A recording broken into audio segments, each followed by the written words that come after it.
So the fourth cue that might lead us to stop telling our existing story and consider changing our perspective is crosstalk.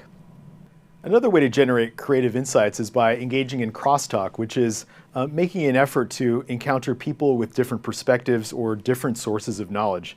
And so one example of this would be putting together a multidisciplinary team made up of people from different backgrounds and different experiences. And the hope is that through that interaction, they can generate a creative solution that's better than any one person or perspective could have generated alone. And there was a really neat example of this recently where a really important invention came about by a chance meeting between an expert on spiders and a chemist. And that interaction between the two led to the development of antibiotic synthetic spider silk, which I can't think of a more creative example than that one. But this was a culmination of more than 5 years of work between an interdisciplinary team of scientists at the University of Nottingham. And they developed this technique that allowed them to produce spider silk artificially, and they can actually attach antibiotics to the spider silk and use them for a variety of medical applications, including the delivery of drugs and healing wounds.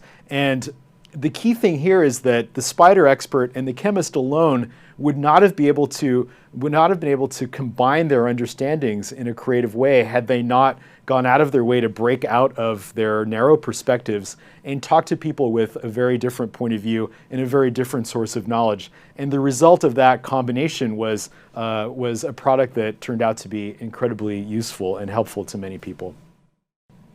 All right, so sometimes creative insights can come about through crosstalk, where I encounter a new piece of information or somebody who has information that I didn't know, and it leads me to change my perspective. So, so what is crosstalk? I mean, is this basically a form of communication?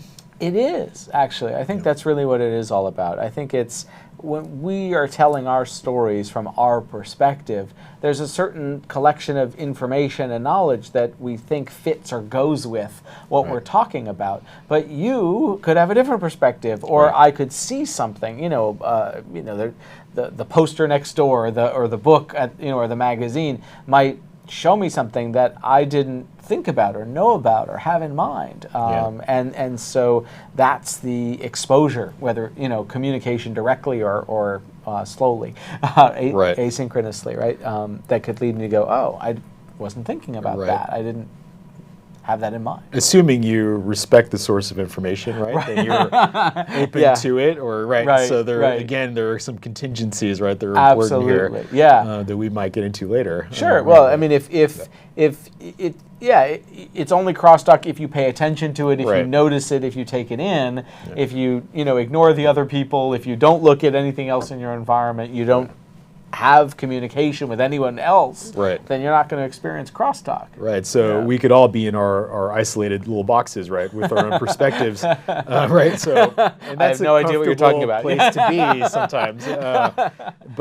So what are the situations that allow crosstalk to happen? So why does it even happen in the real world? Well, it happens because you're communicating with people who are not the same as you, right? So, if you're working with the same team all the time, you're unlikely to experience crosstalk because you all have the same information, right? I mean, as a simple example, if you always go to the same places, you're likely to see the same kinds of information.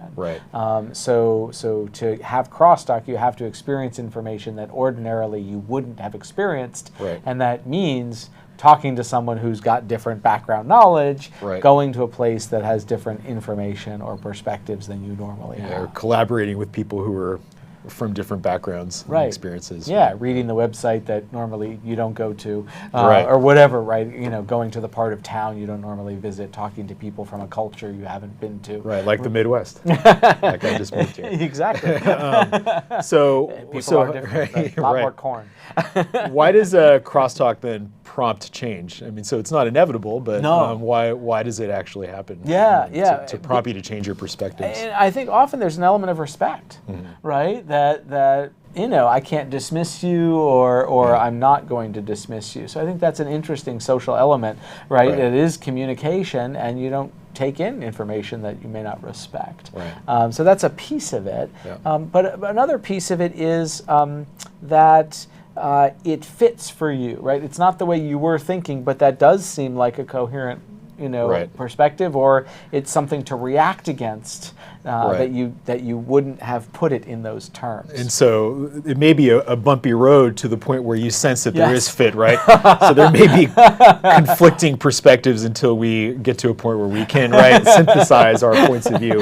So the process definitely, again, isn't easy, and it's not something that comes about without preparation and effort, as we've seen so Exactly. many times up to this point. And some challenges, right? Taking in Yeah. a different perspective means you have to do some work, right? I have to Right. see how that way of thinking about it might make any sense. Right, and again, we have to have our own perspective, so we can't come at this like a child with a blank slate, not knowing anything. Right. I have to have a point of view that could potentially add or to yours or be combined with someone else's. That's right. That's right. And that can be hard, right? It's hard to talk to people who are different. Yeah. It's hard to take in information from unfamiliar sources, right? We don't necessarily know the way they use words and the Right. kinds of things they're referring to, right? Right. It's just, And not sometimes in my they can world. call into question some of the basic assumptions that make our world function, right? And so to take in your perspective through crosstalk can be very disturbing at first. Yeah, it's hard. Yeah.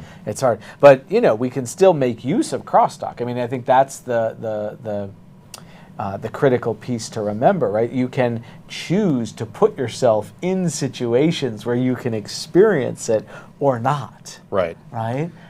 So you can choose to form a team of people who are different or just the same. Right. You can choose to go to, and pick up a different kind of book or go to a different sort of information source or a different culture or community. Yeah. So crosstalk is the fourth cue for leading people to change their perspectives or perhaps build a new perspective, and it involves engaging with the world, communicating with other people, and hearing from or seeing signs of a different perspective at work.